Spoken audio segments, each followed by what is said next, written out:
Sexta-feira, e esse é mais um Sextou com Educação. E hoje nós estamos falando sobre José de Anchieta. Afinal de contas, ontem, dia 9, foi dia de São José de Anchieta. Mas hoje a gente chamou o professor Léo aqui para a gente conversar um pouquinho sobre quem foi o sujeito histórico José de Anchieta. Quem foi este homem que fundou Anchieta, que fundou São Paulo e que tantas coisas fez pelo Brasil, né? Considerado o apóstolo do Brasil. Boa tarde, Léo. Tudo bem? Severiano, boa tarde. Tudo bem. E aí, Léo, vamos conversar um pouquinho sobre essa questão histórica de quem foi este homem José de Anchieta?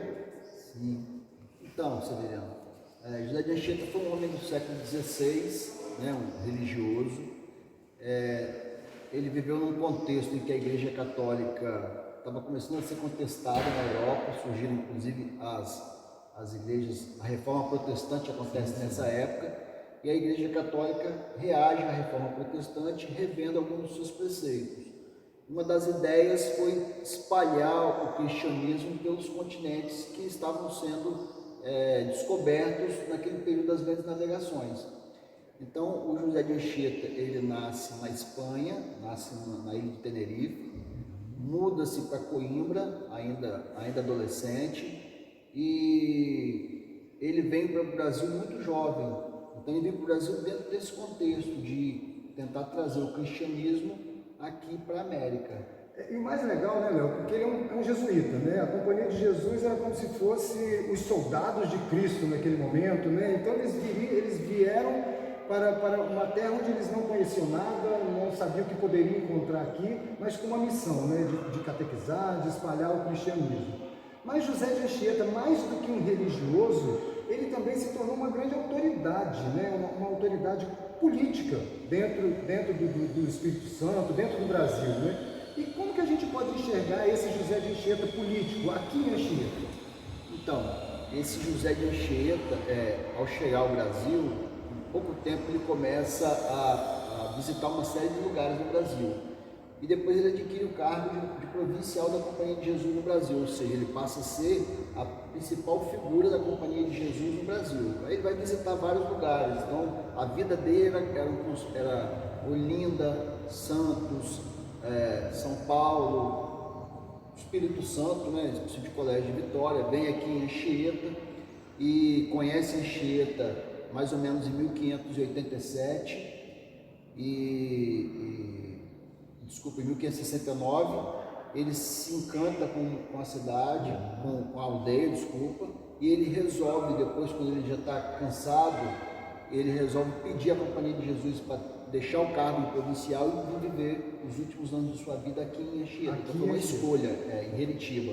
Ou seja, né, ele achou tão paradisíaco esse lugar, um lugar tão bonito que ele decidiu vir para cá e terminar os dias dele aqui, não foi isso? Sim, ele percebeu que aqui as possibilidades dele conseguir realizar os seus objetivos eram muito maiores. Era uma aldeia de transição, era uma aldeia que recebia muitos povos vindos de outros lugares.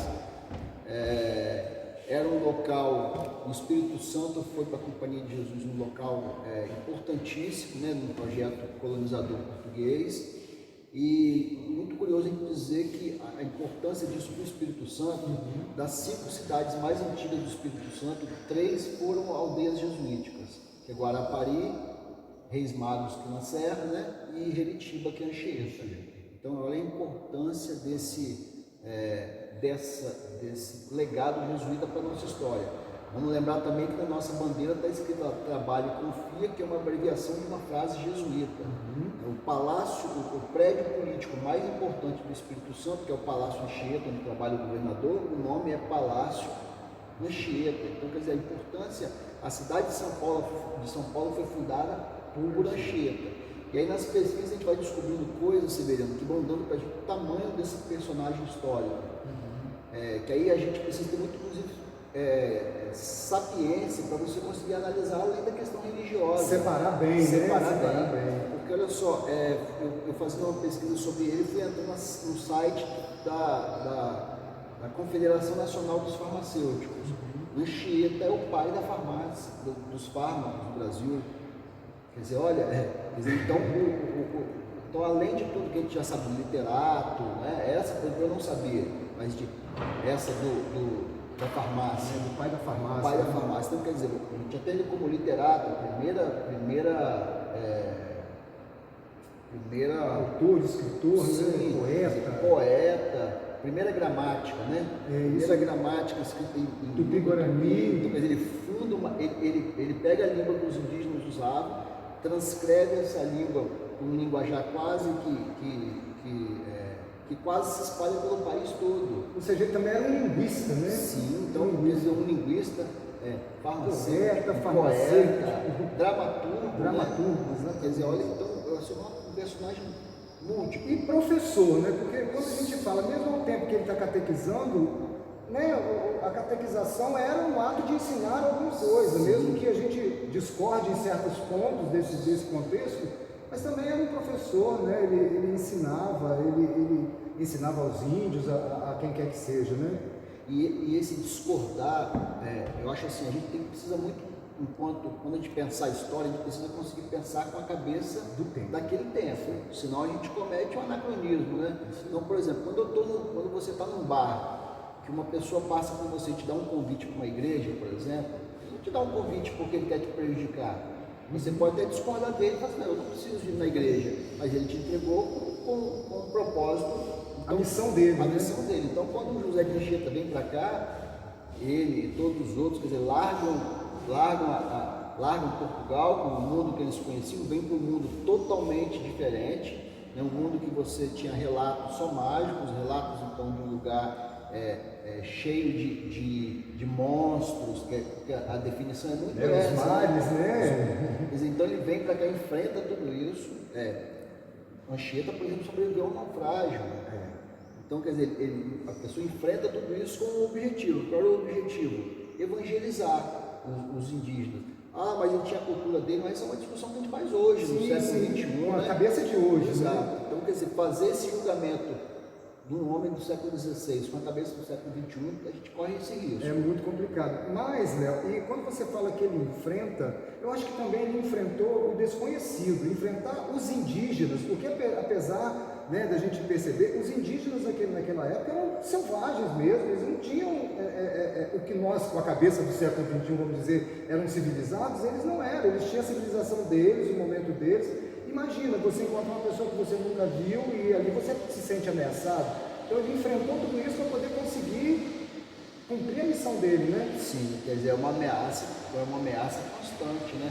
De todos os dois lados, né? Um lado que vê, porque para os dois mundos que se encontram aqui são dois mundos muito diferentes, né? Dois mundos que não tinham contato nenhum. E é a primeira vez praticamente que você tem contato. Se você pensar na nossa cidade aqui, e até o século XVI, você praticamente não teve contato com um homem branco, né?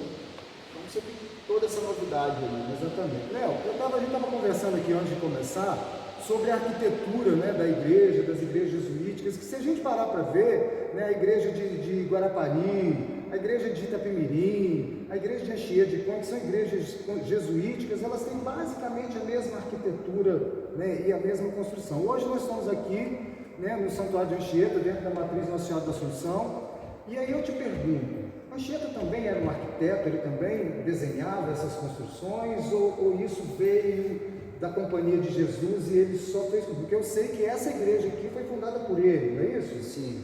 Foi ele quem fundou esse santuário todo aqui. Né? Eu sinceramente não tenho conhecimento para te dizer se ele fez o projeto arquitetônico daqui. Eu acredito que não, mas o projeto arquitetônico daqui é mais uma prova de quanto os jesuítas estavam, para aquela época, talvez até além do seu tempo.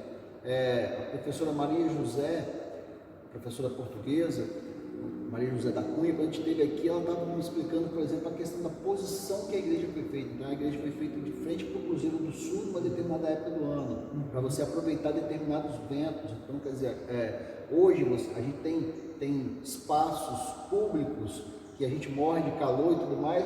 Quer dizer, os jesuítas, há 500 anos atrás, estavam pensando numa logística de um espaço que conseguisse não ser tão frio no inverno, não ser tão quente no verão. Isso eu ia te falar agora, porque a gente vai ver que o solstício de inverno e o solstício de verão, que acontece no hemisfério sul, né? O solstício de inverno para a gente é solstício de inverno, mas para o hemisfério norte é solstício de verão.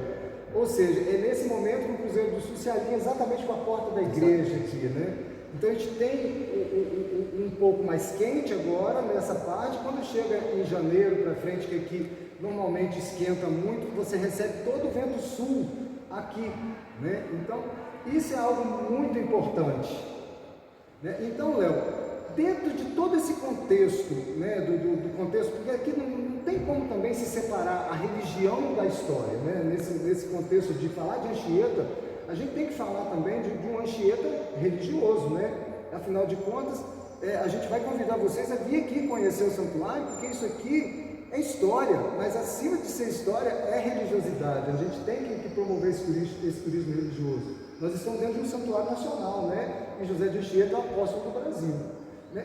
Qual é a importância de eu ligar a história com a religião? Se há essa possibilidade. Há essa possibilidade o tempo todo, né? A gente pensar assim, por mais que nós temos um avanço muito grande, por exemplo, da população evangélica no país, mas nós temos um calendário, por exemplo, que é praticamente determinado todo por catolicismo, por feriados religiosos, né? Há os feriados cívicos, mas a maior parte dos nossos feriados são religiosos. Então, peguei só um exemplo, que é o exemplo do calendário, mas essa influência da religião católica naquele momento, e é como que ela, até hoje, se a gente pensar, por exemplo, na maior universidade, na maior faculdade do sul do Espírito Santo, é uma faculdade cameriana. Então, a força dessa religião ainda está presente. Então, a gente precisa ter, até para poder, se você quiser fazer ter uma visão crítica, você precisa ter informação. Exatamente. Né? Senão você fica chutando, e aí você não consegue nem construir ou desconstruir algum argumento. Então, não tem como. Anchieta a cidade precisa se apropriar dessa figura, por mais que seja se alguém quiser criticar, enfim, para alguém quiser, mas a cidade precisa se apropriar porque é uma figura nacional. Quando a gente vai em São Paulo, por exemplo, quem é o fundador da maior cidade da América Latina? É José de Anchieta, né? E aí que entra a minha pergunta, né? Se Anchieta, além de padre, além de fundador, porque ele fundou Anchieta, a nossa cidade foi fundada por ele também, né? Porque era uma aldeia, era uma vila, né? De Jequitiba, né? E hoje tem o nome de Anchieta por ele ter morado aqui, por ele ter morrido aqui nas nossas terras, né? Inclusive depois nós vamos mostrar, fazer um passeio virtual aqui, vamos lá na cela dele, onde tem a relíquia dele lá, para a gente poder entender, porque lá no santuário, onde está a relíquia, era o quarto dele, ele dormia ali, então nós estamos pisando no lugar que ele teve, que ele dormia, que ele morou. Esse José de Anchieta, empreendedor, vou dar esse nome, né? Empreendedor de empreender a construção de uma cidade, por exemplo, São Paulo. Com qual objetivo que ele funda a cidade de São Paulo? Provavelmente isso vai influenciar também com a fundação aqui de Anchieta e entre outros lugares que ele esteve, Rio de Janeiro, né? A passagem dele. Mas qual é o objetivo de Anchieta ao ir e fundar uma cidade? Porque eu sei que lá ele fundou uma escola, porque os jesuítas tinham a ideia de trazer a educação para o Brasil, tanto é que o primeiro currículo brasileiro é um currículo jesuíta, o Ratio Studiorum é jesuíta, né? E aí a gente tem eles aqui até a Reforma Pombalina, aquela situação toda, mas por que Anchieta era tão empreendedor? Então, parece que isso é uma característica pessoal dele, mas uma característica que os jesuítas tinham, que era a ideia de você fundar. Os aldeamentos são uma fundação brasileira, uma fundação que nasce no Brasil. Então, qual é a ideia do aldeamento missionário? É você trazer indígenas para um lugar, geralmente você ia para um lugar que não morava ninguém, você fazia você convidava uma população indígena para ir para esse lugar, e é muito interessante assim, porque às vezes a gente tem a ideia de que essa população indígena, ela era obrigada a ir para o lugar, ela era convidada. Isso é muito claro nos documentos, como que variava muito o interesse da população indígena. Mas Anchieta, ela tem uma característica única, porque Anchieta já existia uma comunidade indígena aqui. E os jesuítas conseguem o apoio do Morubixaba, do cacique daqui, para deixar eles construírem o aldeamento aqui, onde já existia uma aldeia indígena. E por que aqui, nesse local específico? dizer, aí pra gente pensar também na questão da Fundação de São Paulo. Quer dizer, primeiro porque a ideia de você trazer, marcar, dentro daquela ideia da época, olha, agora nós somos civilizados, aqui é um local católico, é um local português. E aqui em cima, quer dizer, há uma série de vantagens. Há a vantagem de segurança, você consegue ver todo mundo que está chegando na Bahia.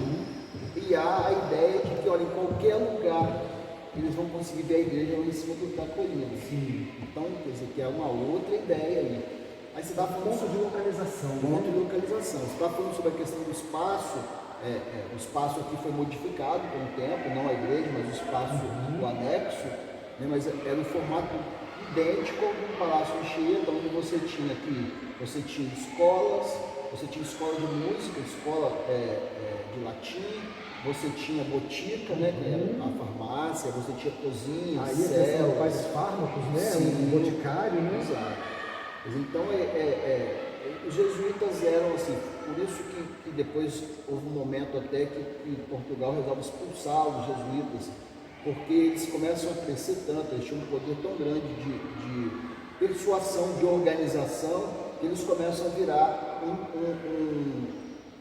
um empecilho para o projeto português. Portugal começa a ficar com medo de que algumas regiões, algumas regiões se libertassem e virassem até estados autônomos jesuítas. Exatamente, né? Até por esse empreendedorismo jesuítico, né? E eles eram carismáticos, ou seja, eles conquistavam a população daquela região ao ponto de que eles queriam, a população fazia, né? Léo, conta pra gente uma curiosidade desse espaço, desse templo, ou daqui do nosso museu, do santuário. Tem uma curiosidade histórica desse espaço aqui para a gente poder ficar sabendo? Tem um monte, aqui tem um monte, é difícil até definir qual. Pena que a gente não consegue, depois de repente interessante filmar, aqui dos lados nós temos janelas, que a gente chama de seteiras, porque elas vão estreitando quando você vai para a parte externa, e justamente porque ali ficava do jeito que quando você sofria um ataque, ficava muito difícil acertar aqui dentro. Mas um índio com a flecha ali, ele conseguia ter uma visão de quem vinha, então ela não conhecer esse lugar, independente de religião, não conhecer esse lugar, para quem mora aqui na nossa região, está perdendo. Ou seja, além de uma igreja, também era uma fortaleza. Sim, uma fortaleza. É o que você diz, nós estamos numa época que você tem uma guerra, né? Uma guerra, então você consegue alguns, e os povos indígenas, como eles eram muito variados, os jesuítas tentam se aliar a alguns povos, aproveitando até os conflitos internos que eles já tinham aqui. Então, porque geralmente a gente fala indígena, que é outra visão errada, a gente pensa todo mundo igual. Mas não, nós tínhamos vários povos, e entre esses povos várias características. Alguns aliados, outros inimigos, né? Até inimigos da própria tribo, inimigos de uma outra tribo. Isso desse local, quanto o que mora em Piúma, por exemplo. Né? E assim, é muito legal se o povo tivesse acompanhado todo o processo de restauração desse templo, né, desse santuário, a gente ia ver, isso aqui é feito de pedra, gente. São pedras com óleo de baleia, né? Então, na hora que eles descascaram a parte externa, a gente conseguiu ver as pedras. Lá na sala, no quarto de Anchieta, quando a gente filmar lá, vocês vão ver que a parede é de pedra. Então, isso aqui é uma fortaleza mesmo. Isso foi construído para durar. Isso aqui é uma construção do século XVI, que está aqui até hoje. E quando a gente entra aqui dentro, a gente está pisando no mesmo lugar que José de Anchieta pisou. E que muitos outros nomes históricos que passaram pela história do Espírito Santo pisaram aqui, estão aqui. Ou seja, isso aqui é um patrimônio histórico do Estado do Espírito Santo, um patrimônio histórico nacional, não é isso? Sim, a gente pode lembrar também que embaixo desse assoalho aqui, desse altar, as pessoas eram enterradas aqui dentro, né? Então você tem índios, você tem uma série de personagens históricos que viveram aqui. Léo, eu quero muito te agradecer por esse bate-papo. Mais uma vez, falar com você é muito enriquecedor. A gente aprende muito te ouvindo a parte de história. E eu quero agradecer mesmo, de coração, por você ter tirado um tempinho, vir aqui com a gente, aqui no santuário, mostrar algumas coisas pra gente, falar um pouquinho da história de José de Anchieta. E agradecer mesmo, de coração, tá? Essa parceria que você tem. Eu que agradeço mesmo. Prazer. Visitem, pessoal. O museu aqui ficou fantástico, tá? Quem não veio ainda depois da restauração está perdendo. No final desse vídeo a gente vai passar alguns pontos aqui do, né, o café Religuitiba, tem a lojinha, né, tem a Praça do Santuário, tem o santuário, a gente vai mostrar para vocês, vamos colocar aqui na descrição também o site do santuário para você poder conhecer virtualmente, e até se você quiser fazer alguma doação para o santuário, a gente vai colocar aqui também o Pix, se você quiser fazer algum tipo de oferta e doação. O sextou de hoje foi com o professor Léo e com José de Anchieta. O próximo pode ser você. É isso aí, pessoal. Hoje o sextou é aqui no santuário de José de Anchieta, essa figura histórica aqui de Anchieta. Então aqui eu estou aqui na Praça do Santuário, né, que a gente vê todo o santuário, o museu do santuário. Ali eu tenho o café Religuitiba, a lojinha, né, a gente está aqui, hoje está tudo ornamentado, porque a gente está em festa aqui, né, então, né, dia 9, ontem foi dia de José de Anchieta. Então tem aqui, ó, a entrada do santuário, a entrada da igreja Nossa Senhora da Assunção. E aqui eu tenho a nave central da igreja, o altar principal, né? Então aqui vocês podem observar, né, uma igreja centenária, né, do século XVI, um coro aqui em cima, né, vocês podem observar o coro. Tem um altar lateral que é usado aqui nas missas para utilizar a leitura da palavra, a leitura do evangelho, feito nesse altar lateral, lindo, né, com peças da época de Anchieta. Né, tenho aqui os altares laterais da igreja, também que são históricos. Outro altar lateral aqui. Aí aqui eu tenho o altar principal com a Nossa Senhora da Assunção, a imagem do Apóstolo do Brasil, São José de Anchieta. E aqui a gente vai entrar. Vamos entrar aqui, ó. Você que vai visitar, aqui a gente tem o Santíssimo, que é este lugar lindo, lindo, onde nós temos aqui as escavações. Temos um relicário aqui do lado da sacristia.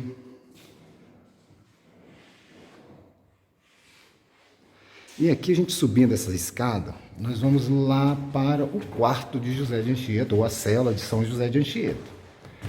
A gente sobe aqui, tem um audiovisual aqui agora, que foi implementado.